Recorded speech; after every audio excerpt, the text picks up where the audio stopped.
Introduction. The Dream of Mandalay. Last night I dreamt I went to Mandalay again. I stood in front of the iron gates at the beginning of the drive. When I had first seen those gates, they had been open wide to welcome me. Now in my dream they were closed. Behind them the drive went on to Mandalay.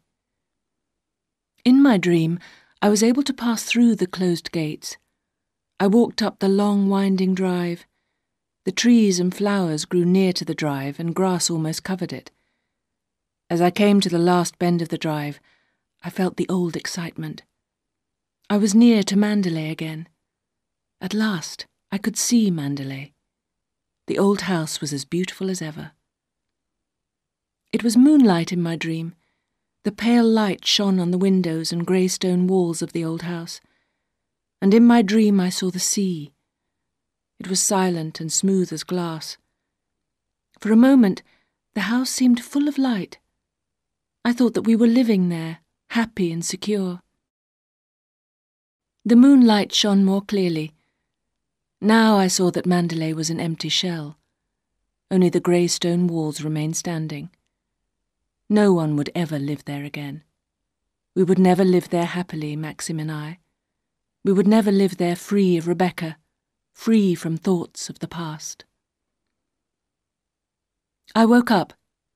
Mandalay was far away. Hard, bright sunlight shone into our bare hotel room. The long, empty day lay in front of us. Nothing much would happen. Nothing ever did. But we had a quiet peace, Maxim and I, that we had never known before. We did not talk about Mandalay. I would never tell Maxim my dream. Mandalay was no longer ours. It had been destroyed long ago by evil and hate. We shall never go back to England. Even after nearly 20 years, the past is too near to us. We try to forget the fear and terror, but sometimes we remember. We are often bored in this dull little hotel, but people who are bored are not afraid. We read the English newspapers, but we never meet English people, thank God. This hot little Mediterranean island is our home now. We shall never again feel the softer warmth of the English sun. We shall never again stand in the happy valley and smell the scent of its flowers. Here the hard light of the sun shines on white walls. The trees are dusty. The sea is a clear blue. We have lost a lot, but I have at last grown up.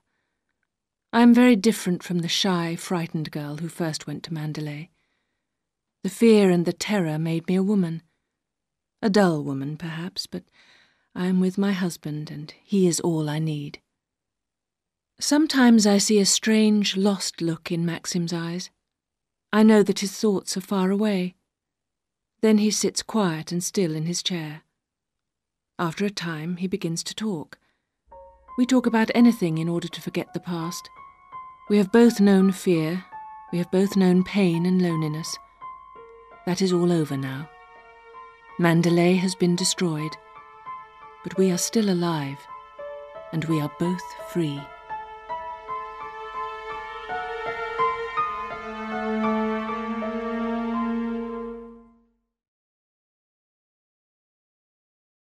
Chapter 1. I Meet Maxim de Winter. What would I be today if I had not gone to Monte Carlo with Mrs. Van Hopper? I would have lived another life. I would have become a different person. Mrs. Van Hopper was not a pleasant woman. She loved to meet people who were rich and famous. Every summer, Mrs. Van Hopper stayed at the Hotel Côte d'Azur, the biggest and most expensive hotel in Monte Carlo. Here, Mrs. Van Hopper found out which well-known people were staying in the town. She always found an excuse to speak to them. Then, pretending to know them well, she asked her victims rude questions in her loud American voice. I was young and shy. I hated my life with Mrs. Van Hopper, but she paid me a little money to be her companion. I was not exactly a servant, and certainly not a friend. We must have looked a strange pair as we walked into the hotel restaurant that day. Mrs. Van Hopper walked in front of me on her high-heeled shoes. Her fat, heavy body swayed above her short, fat legs. I followed slowly, my eyes looking down at the floor. With my straight hair and badly fitting clothes, I looked like an awkward schoolgirl. Mrs. Van Hopper sat down at her usual table and stared at everyone in the restaurant. "There isn't one well-known person here," she said in her loud voice. "There's no one I want to talk to." Mrs. Van Hopper was very greedy. She ordered a large lunch for herself. Soon she was eating a large plateful of spaghetti. We ate in silence. The rich sauce ran down Mrs. Van Hopper's chin. I looked away. Then I saw that a new guest was sitting down at the next table. Mrs. Van Hopper saw him too. She put down her fork and stared at him hard. I saw an excited look come into her small eyes. "It's Max de Winter," she said to me. "The man who owns Mandalay. Oh, you must have heard of it. A beautiful old house in the west of England. He looks ill, doesn't he? His wife died suddenly last year. They say he's broken-hearted." I felt sorry for de Winter already. He was Mrs. Van Hopper's next victim. She finished her meal as quickly as possible. I knew what she was going to do. There was a long seat in the hotel lounge with a low table in front of it. The seat was between the restaurant and the main door of the hotel. Everyone who left the restaurant had to walk past this seat. "I'll take my coffee in the lounge," Mrs. Van Hopper told the waiter. "Straight away." She turned to me, her eyes shining. "Go upstairs and find the letter from my nephew Billy. Bring it to me in the lounge and the photographs too. Billy met Max de Winter in London. Be quick." I went up to Mrs. Van Hopper's rooms as slowly as I could. I hoped that de Winter would get away before I returned. When I came back with the letter, Mrs. Van Hopper was already on the seat in the lounge. De Winter was sitting next to her. He was a dark-haired, handsome man.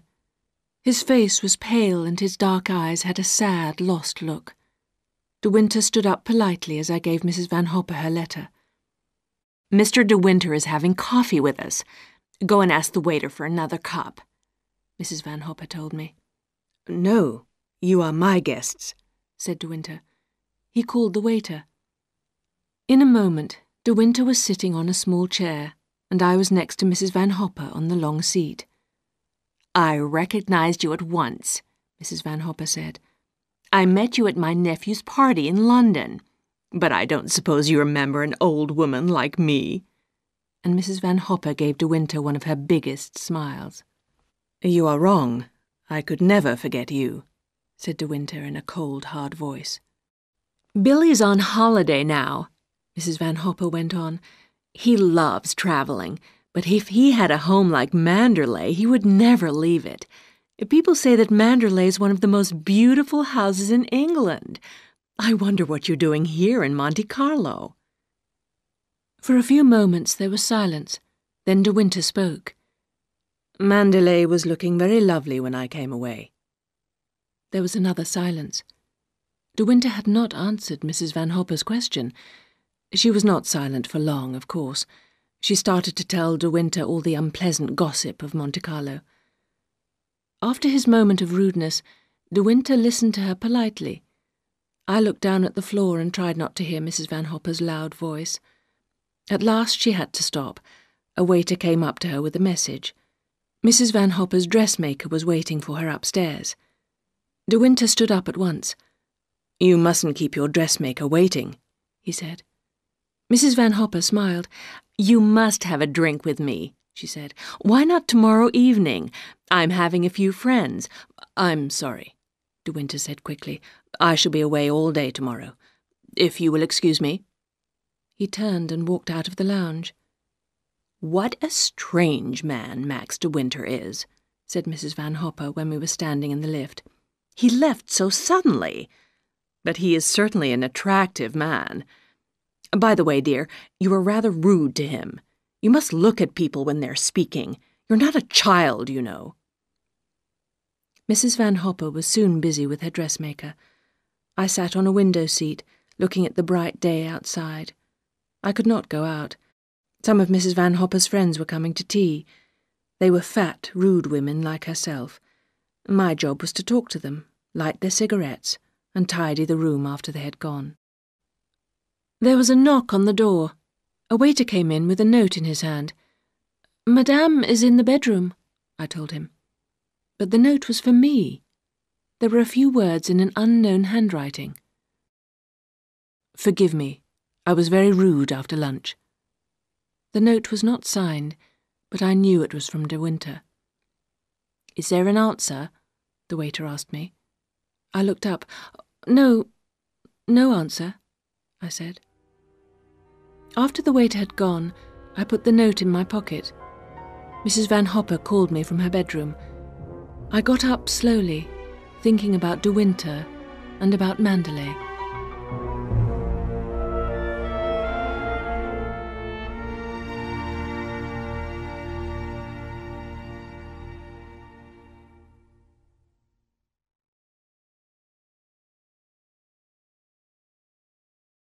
Chapter 2. A Day Out Together. The following day, Mrs. Van Hopper woke up with a sore throat and a high temperature. I rang up her doctor and he came round at once. "You have flu, madame," the doctor told her. "You won't get better unless you stay quietly in bed. Your heart isn't strong. You'll need a nurse to look after you. You must stay in bed for a week or 2. "I'm sure I could look after Mrs. Van Hopper," I said. But the doctor said no. To my surprise, Mrs. Van Hopper agreed with him. Monte Carlo had begun to bore her. She would enjoy staying in bed. She would enjoy giving orders to the nurse as well as to me. The nurse soon arrived, and I was no longer wanted. I went down to the restaurant by myself. I was glad to be alone. It was half an hour before our usual lunchtime. The restaurant was almost empty. I went to our usual table. Then I saw that De Winter was already at his table. It was too late for me to go back. I sat down awkwardly, trying not to look at him. As I picked up the menu, I knocked over the flowers on the table. The water went all over the cloth and ran down onto my skirt. The waiter was at the other end of the restaurant and saw nothing. In a moment, De Winter was standing by my chair. "You can't sit here now," he said. He called to the waiter who came up at once. "Lay another place at my table," De Winter said. "This lady is lunching with me." "Oh, no," I said. "I couldn't." "Why not?" he said. "I want you to have lunch with me. I was going to ask you anyway. Come and sit down. You needn't talk if you don't want to." We ordered our food and sat for a time in a pleasant, easy silence. "What's happened to your friend?" De Winter asked me. I told him about Mrs. Van Hopper's illness. "I'm sorry," he said politely. "You got my note, I suppose. It's very kind of you to lunch with me after my rudeness." "You were not rude," I said.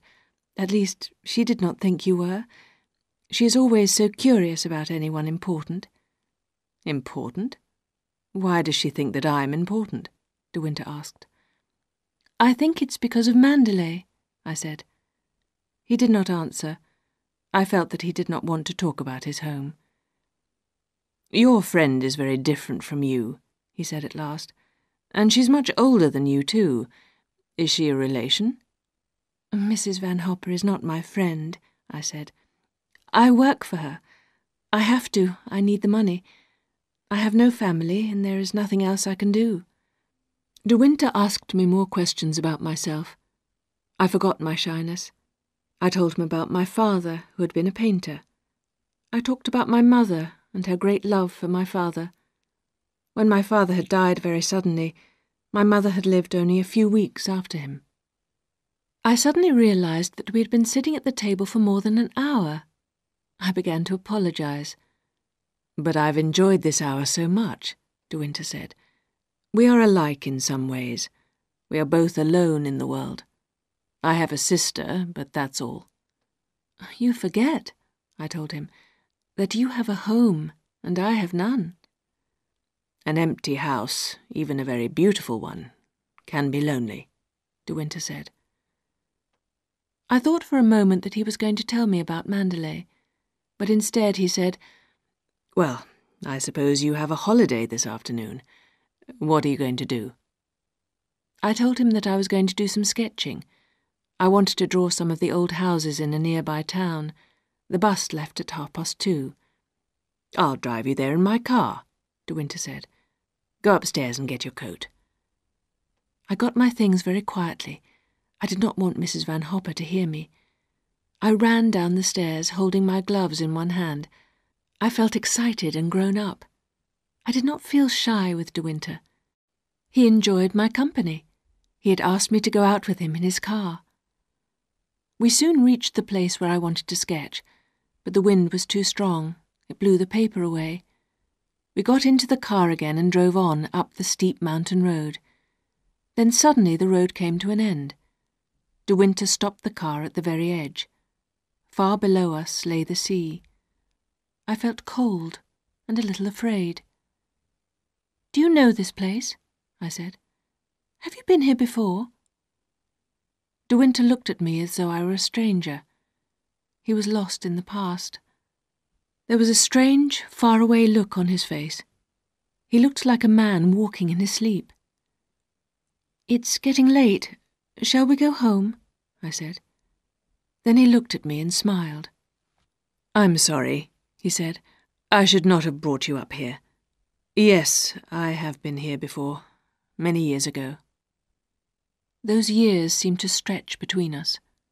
For the first time, I wished that I had not come.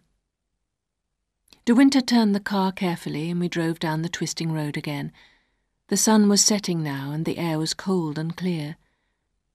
Then at last he began to talk about Mandalay. He did not talk about his life there, but about the house itself.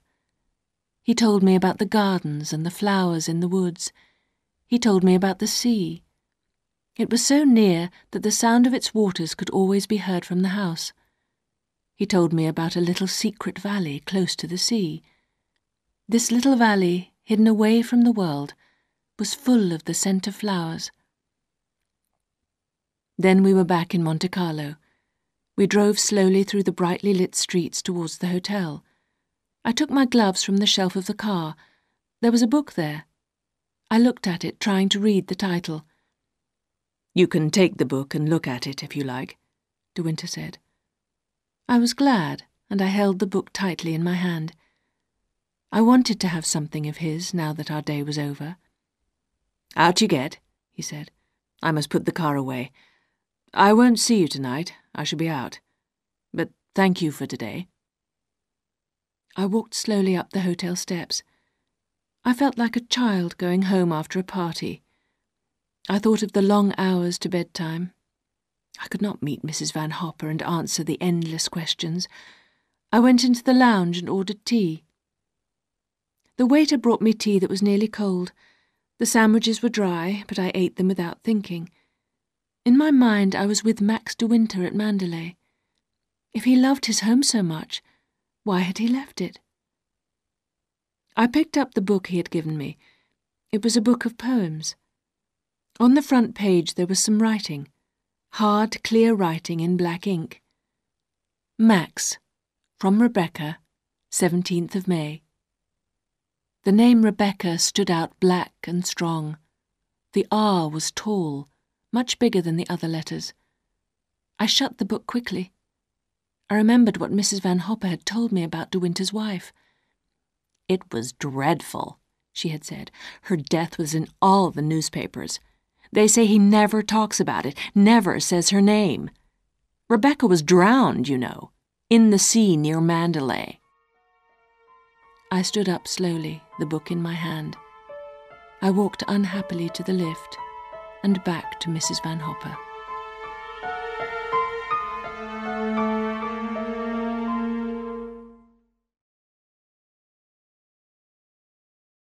Chapter 3. In Love. I was 21, and De Winter was the first man I had ever loved. First love is not always happy. It can sometimes be like a terrible illness. Mrs. Van Hopper had been in bed for about 10 days. She was bored now and more bad-tempered than usual. She asked me what I had been doing. "You haven't got enough to do, and so you're doing nothing," she said unpleasantly. You never have any drawings to show me. When I ask you to do some shopping, you always forget something. You're getting lazy without me to watch you." I did not reply. I could not tell Mrs. Van Hopper that every morning I drove with De Winter in his car. Every day I had lunch with him at his table. I have forgotten the places we went to, but I have not forgotten the excitement of those mornings. I remember how I ran down the stairs because the lift was too slow. He was always waiting in his car, reading the paper. When he saw me, he would smile and say, "Well, how is the companion this morning? Where would you like to go?" If we had driven round in circles, I would not have cared. I was happy to sit next to him, to be alone with him. But the time always went too quickly. There was a clock in the car. I could not help looking at it as we drove along. "If only we could keep our memories like scent in a bottle," I said one day, "and then we could open the bottle when we wanted to remember the moment again." "And what moment would you like to keep?" De Winter said with a smile. "I'm not sure," I began. Then I said quickly, "I'd like to keep this moment and never forget it." De Winter laughed. I suddenly felt very young and very silly. "I wish," I said angrily, "I wish I was a woman of about 36. I wish I was wearing a lot of makeup and had expensive clothes." "You would not be in this car now if you were like that," he said. "Why do you ask me to come out in your car day after day?" I said. "I'm young. I know nothing. I'm not an interesting person at all. You know all about me now. I've told you everything. But I know nothing about you, nothing, except that you live at Mandalay and that your wife is dead." I had said the words at last. Your wife. Your wife. He would never forgive me. I shall never drive with him again, I thought. He slowed down the car and we stopped by the side of the road. Then he turned to me and spoke. "A little while ago you said you wanted to keep your memories. For me, it is different. All my memories are unhappy. I want to forget them. Something happened a year ago that changed my whole life. I want to forget everything that happened to me before that time. That's why I came to Monte Carlo. If you had not been here, I would have left long ago. I ask you to drive with me because I like you. I enjoy your company. If you don't believe me, you can get out of the car now." I sat very still. I could not speak. I could feel the tears coming into my eyes. "I want to go home now," I said. Without a word, he started the car and we drove on. The tears began to run down my cheeks. Suddenly De Winter took my hand and kissed it. Then he gave me his handkerchief. I wiped my red eyes. I had never felt more alone. "To hell with this," he said, and put his arm round my shoulders. "You are so young, I don't know how to speak to you. Forget everything I told you. Let's start again. My family always call me Maxim. I'd like you to call me that too." I smiled then, and he laughed back at me. The morning was happy again. The afternoon with Mrs. Van Hopper did not matter. I could look forward to tomorrow morning and the morning after. I could call him Maxim. He had kissed me. I had to play cards with Mrs. Van Hopper that afternoon, but I was still happy. When we had finished our game, Mrs. Van Hopper said, "Tell me, is Max de Winter still in the hotel?" Yes, I think so. He comes into the restaurant sometimes," I said. Someone has told her, I thought. Someone has seen us together. I waited for her to ask more questions, but she did not. "He's an attractive man," she said, "but not easy to know. I never saw his wife. People say she was very lovely. She was clever, too, and always beautifully dressed, of course. Her death was very sudden. Everyone says he adored her." I did not answer. I was thinking about Rebecca, beautiful and clever. People could not forget her. Somehow she and her beauty had not died. In my bedroom was a book that Rebecca had held in her hands. His family called him Maxim. Rebecca had called him Max. I thought of the writing on that page. It was bold and full of life. Rebecca was all the things that I would never be. I thought of all the letters Rebecca had written to her husband. They must have been full of the life they had shared. I thought I could hear her voice calling him. She called him Max. It was her special name for him. And I had to call him Maxim.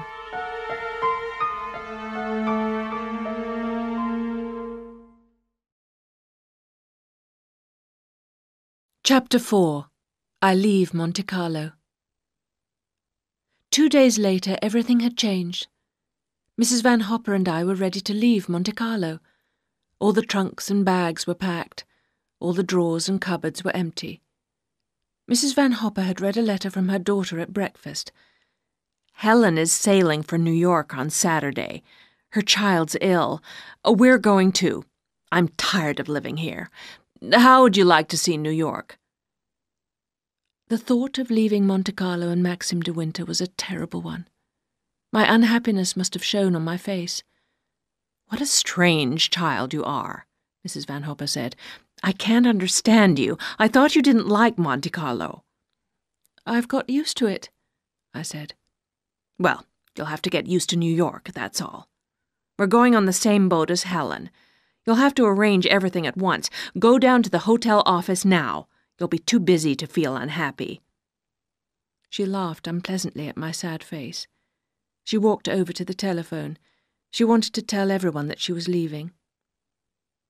I went into the bathroom and locked the door.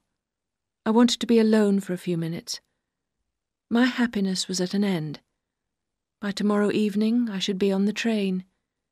The train would carry me away from Maxim, mile by mile. He would be sitting in the restaurant, reading perhaps, and not thinking of me. Where would I say goodbye to him? In the lounge, with Mrs. Van Hopper standing near? I was going, and everything was over. We would say goodbye like two strangers. Mrs. Van Hopper knocked on the bathroom door. "What are you doing in there?" she said.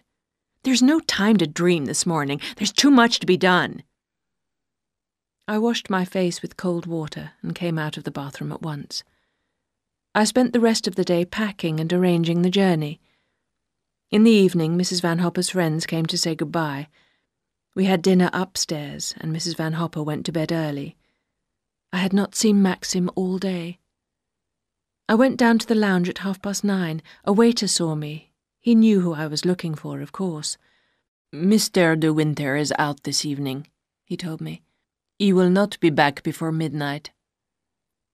I walked slowly back up the stairs. Tomorrow would be too late. I should not be able to speak to him at all. That night I cried. My pillow was wet with tears. In the morning my eyes were red and swollen. "You haven't got a cold, have you?" said Mrs. Van Hopper when she saw my face. "No," I said. "I don't think so." I tried not to look at her. "I hate waiting around when everything is packed," Mrs. Van Hopper said bad-temperedly. "We ought to have gone on the earlier train." She looked at her watch. "I think we could still catch it. Go down to the reception desk and ask. Hurry up!" So my last morning was to be taken away from me. I would not see Maxim. Suddenly, I made up my mind. Instead of going down to the reception desk, I ran up the stairs. I knew the number of his room. I knocked on the door. "Come in," Maxim shouted. I opened the door. He was having breakfast at a small table in his sitting room. I stood by the door, feeling silly and awkward. "What do you want?" he said. "Is something wrong?" "I've come to say goodbye," I said. "We're going this morning. In about an hour. I thought I would not see you again." Maxim stared at me. "Why didn't you tell me about this before?" he said. "Mrs. Van Hopper only decided to leave yesterday. Her daughter sails for New York on Saturday and we're going with her. I don't want to go. I'll hate New York." "Why go there, then?" "I have to. I work for her, you know that. I can't afford to leave her. Sit down, he said. Have some coffee. I haven't time, I told him. I should be downstairs now. Never mind about that. I've got to talk to you. I sat down at the table. So Mrs. Van Hopper wants to go home, said Maxim. So do I. She goes to New York and I go to Mandalay. Which do you prefer? You can take your choice. Please don't joke about it, I said. I must say goodbye now. I'm not joking, said Maxim. Either you go to America with Mrs. Van Hopper, or you come home to Mandalay with me. Do you want a secretary? I asked, not understanding him. No, I'm asking you to marry me, you little fool. I sat with my hands in my lap, watching him drink his coffee. You can't marry me, I said at last. I'm different from you.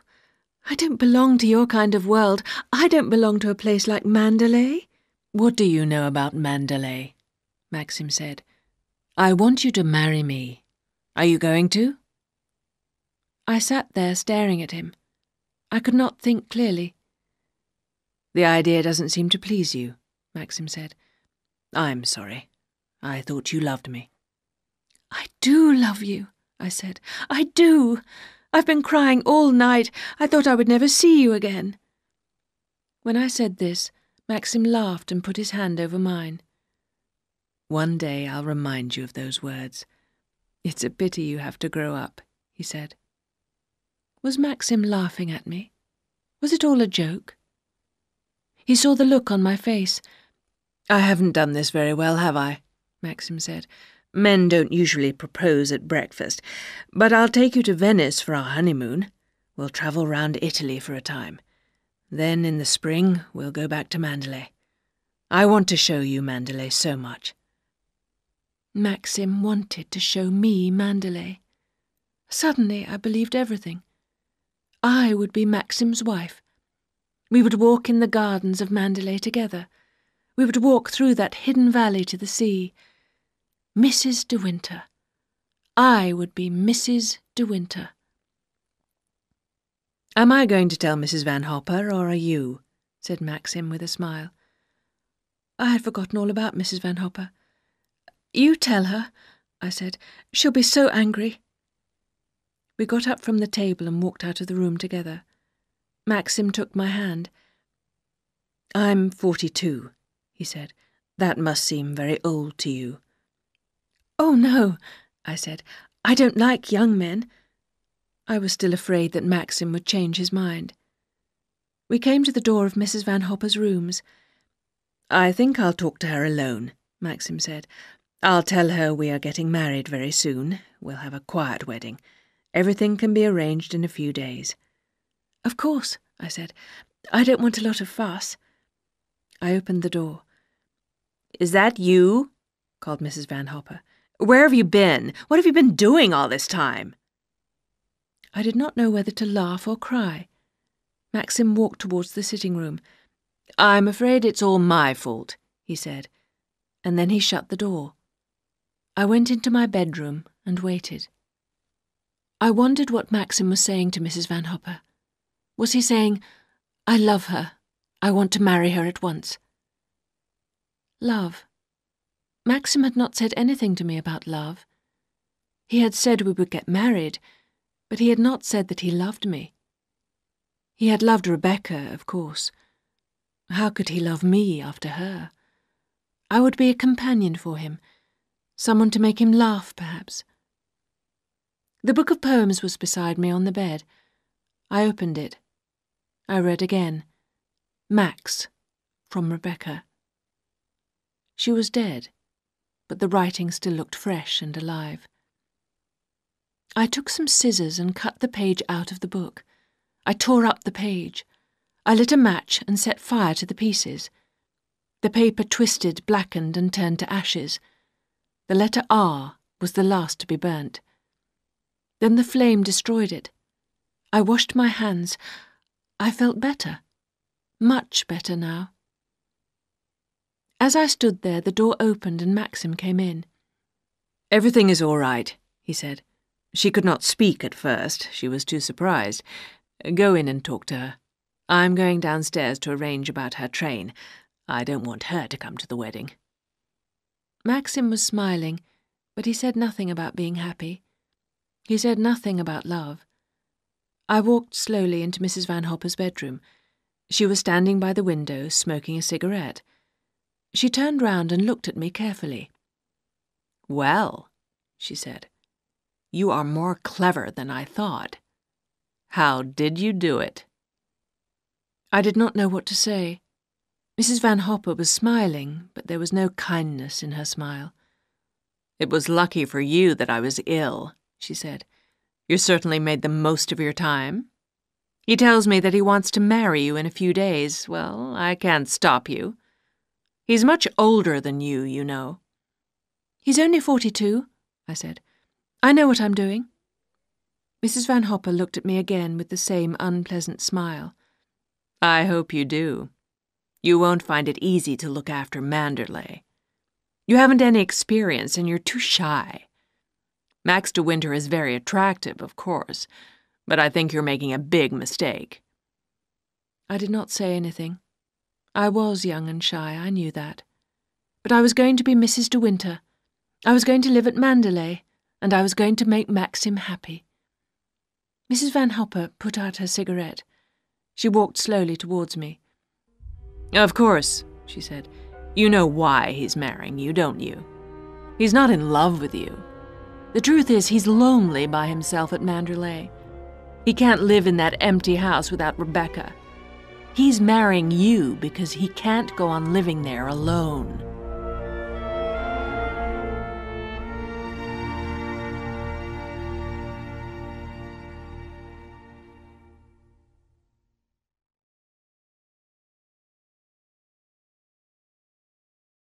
Chapter 5.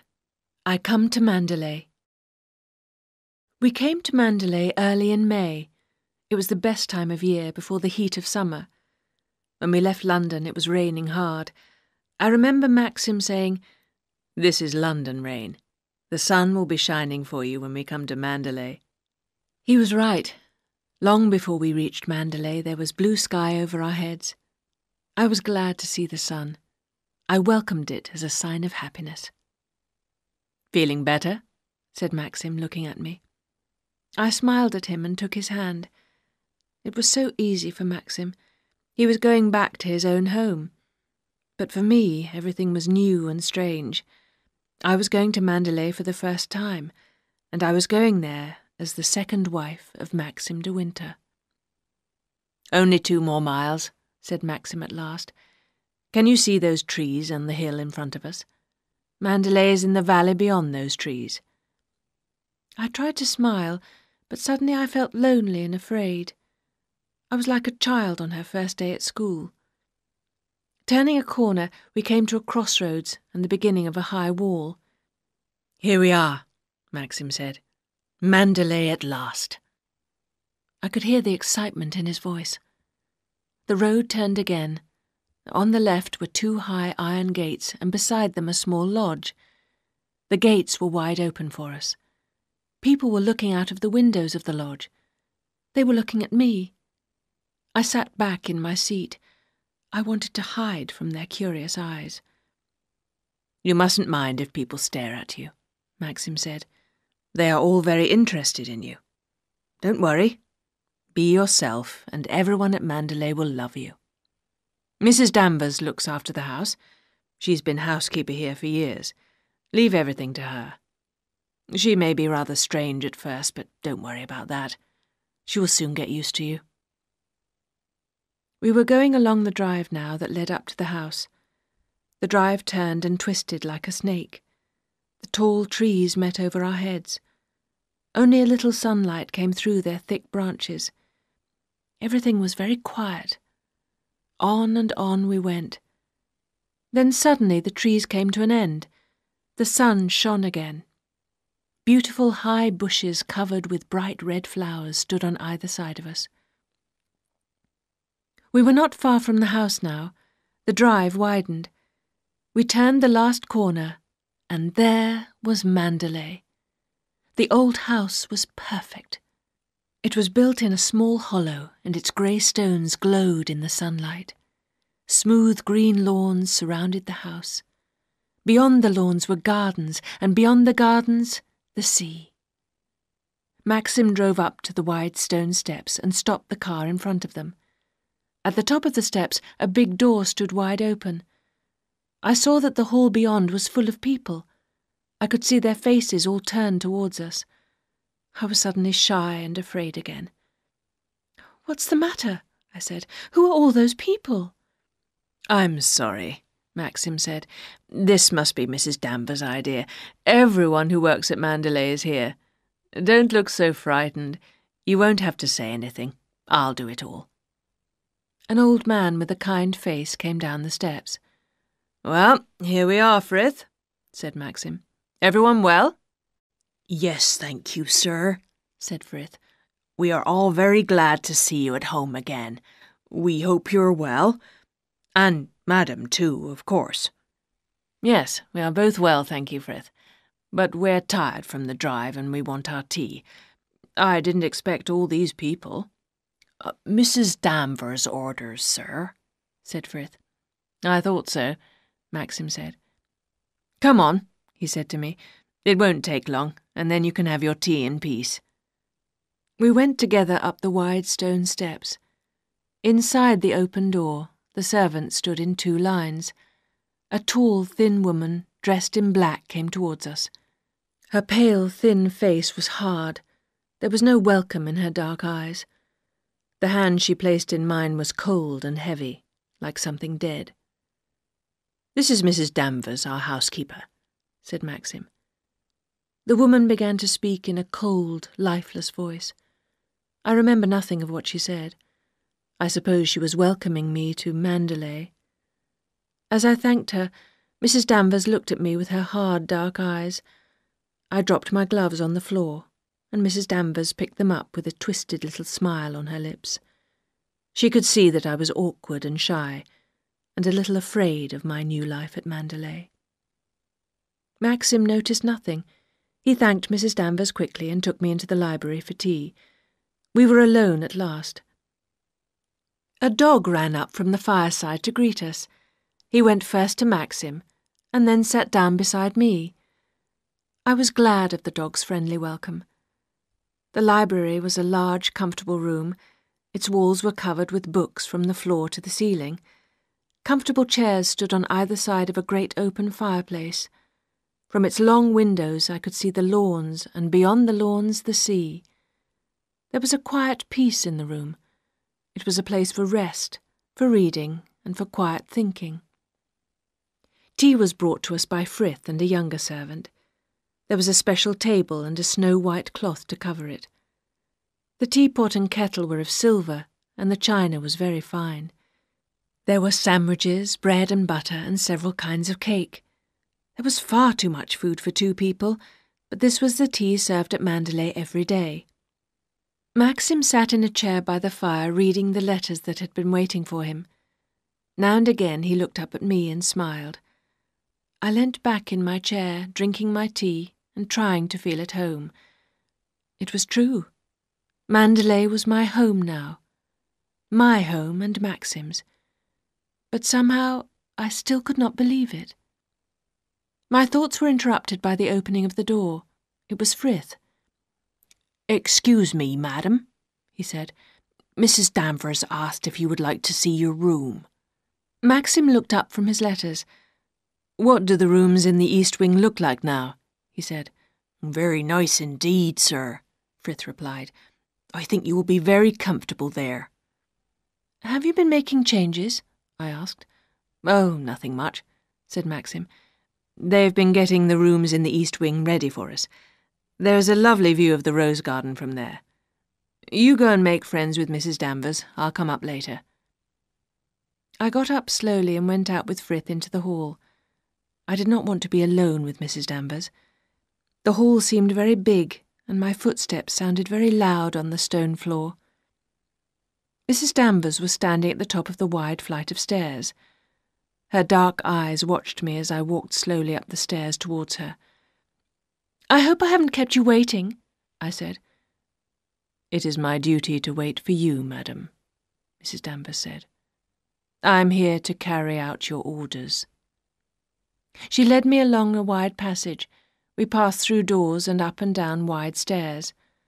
At last Mrs. Danvers opened a door leading into a small room. This room led into a large, light bedroom with wide windows. I went at once to a window and looked out. The rose garden lay below me. Beyond the rose garden, the smooth grass stretched to the woods. "You can't see the sea from here," I said, turning to Mrs. Danvers. "No, not from this wing," she answered. "And you can't hear it either. You would never know the sea was so near." Mrs. Danvers spoke in a strange way, as though this was somehow important to her. "I'm sorry about that. I like the sea," I said. "But this is a very charming room. I'm sure I shall be comfortable here."